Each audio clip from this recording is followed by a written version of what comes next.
stunting atau masalah gizi kronis yang terjadi pada balita. Tendensi stunting di Indonesia tergolong kronis. Kasus stunting di saat pandemi. Angka kasus stunting ini diperkirakan meningkat. Gizi buruk bahkan stunting. Stunting ini menjadi isu utama ya.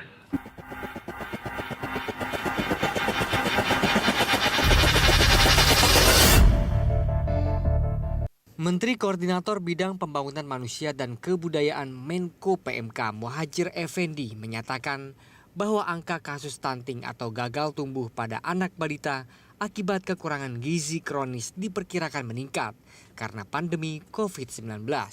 Presiden Joko Widodo menunjuk BKKBN. BKKBN akan menjadi ketua pelaksanaan dalam penanganan penurunan angka stunting 27,6 di 2019, target kita 2024 itu 14%.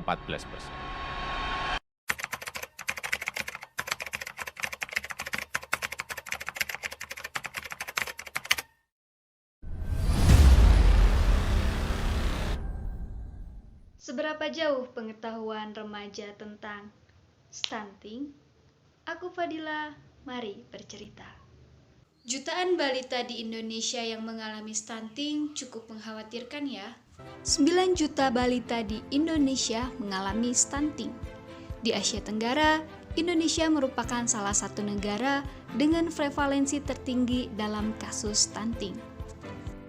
Apa itu stunting? Stunting adalah kondisi gagal pertumbuhan pada anak akibat kekurangan gizi dalam waktu yang lama. Stunting juga merupakan gangguan tumbuh kembang yang bisa terjadi pada anak. Hal ini biasanya disebabkan oleh kekurangan gizi kronis pada periode awal pertumbuhannya. Umumnya, anak yang menderita stunting tetap terlihat proporsional. Tapi, kalau ia dibandingkan dengan anak yang lain, ia akan terlihat lebih pendek atau kerdil. Meski begitu, tidak semua anak yang pendek dikatakan stunting ya. Anak bisa dikatakan mengalami stunting jika menurut petugas kesehatan, pertumbuhannya berada di bawah standar kurva pertumbuhan WHO. Penyebab dari stunting itu sendiri adalah kurangnya asupan gizi pada janin ataupun bayi. Jika seorang anak menderita stunting, ia akan mengalami penurunan tingkat kecerdasan, gangguan berbicara, kesulitan dalam belajar yang nantinya akan membuat dia tidak bisa bersaing. Dan yang lebih parah, sistem kekebalan tubuhnya juga lebih rendah, sehingga dia lebih mudah terserang penyakit. Stunting ini dapat dicegah loh dengan cara bayi mendapatkan nutrisi yang baik dimulai ketika pada saat kehamilan. Karena 1000 hari pertama kehidupan sangat penting bagi pertumbuhan bayi.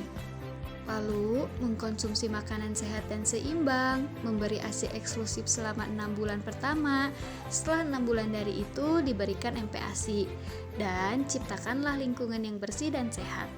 Perkembangan yang sehat adalah hak dasar setiap anak, maupun secara fisik ataupun mental. Kalau kita, remaja masa kini, tidak berbuat apa-apa, maka anak Indonesia akan menjadi generasi yang hilang. Maka dari itu, yuk kita dukung dan maksimalkan program Ranting. Apa itu Ranting? Ranting singkatan dari Remaja Cegah Stunting. Ranting sebagai program untuk para remaja dalam upaya pencegahan stunting. Mengapa demikian? Karena remaja adalah sekelompok usia potensial yang harus dilibatkan dalam upaya pencegahan stunting sedini mungkin. Kenapa sih harus remaja? Banyak yang beranggapan bahwa stunting itu hanya untuk orang tua dan pasangan yang sudah menikah. Padahal, jika seorang ibu punya kecukupan gizi yang kurang saat remaja, maka ia berpotensi mempunyai anak yang menderita stunting. Stunting itu berputar loh, atau bersiklus, maksudnya gimana?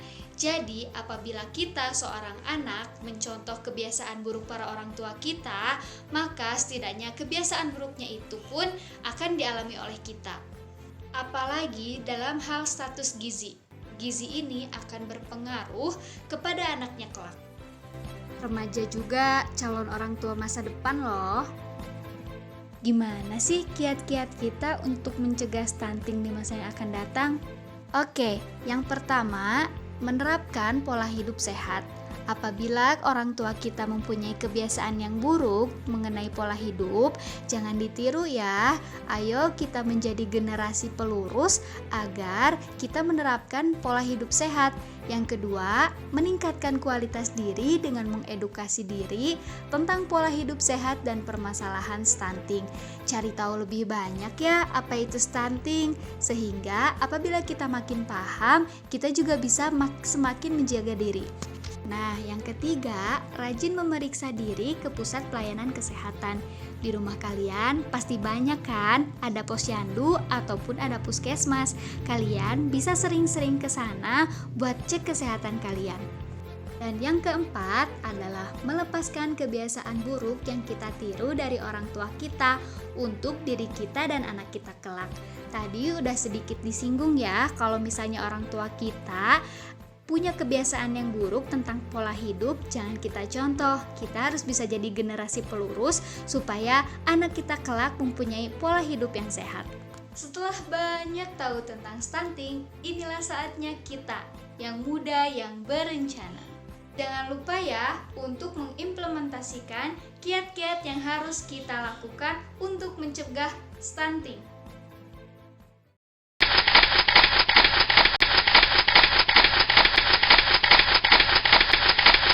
Bersama remaja, cegah stunting itu penting.